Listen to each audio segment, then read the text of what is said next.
নমস্কার প্রিয় দর্শক বন্ধুরা, আশা করি সবাই ভালো আছেন। আমার পাঁচমিশালি রান্নাঘরে আপনাদের সকলকে স্বাগত। আমার আজকের রেসিপি ঝাল মিষ্টি সুজি। এর জন্য কড়াইতে ঘি গরম করে আমি দিয়ে দিয়েছি 1 প্যাকেট মতো সুজি।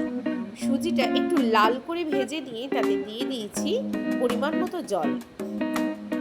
2 মিনিট ফুটিয়ে নেওয়ার পর দিয়ে দিয়েছি 2 চামচ মতো চিনি। এরপর জলটা শুকিয়ে এলে যখন সুজিটা সেদ্ধ হয়ে যাবে তখন দিয়ে দেব 3 থেকে 4 চামচ মতো গোলমরিচ গুঁড়ো। শেষে দিয়ে দিলাম 1 চামচ মতো ঘি। এইভাবে ঝুরঝুরে হয়ে গেলেই নামিয়ে নেব। গরম গরম ঝাল মিষ্টি সুজি খেতে ভীষণই ভালো লাগে। আপনারাও বাড়িতে এইভাবে একবার সুজি বানিয়ে খেয়ে দেখবেন। ভিডিওটি ভালো লাগলে লাইক কমেন্ট শেয়ার করতে একদম ভুলবেন না, আর অবশ্যই আমাদের চ্যানেলটিকে সাবস্ক্রাইব করে দেবেন। দেখা হচ্ছে পরের ভিডিওতে। ততদিন ভালো থাকবেন, সুস্থ থাকবেন। ধন্যবাদ।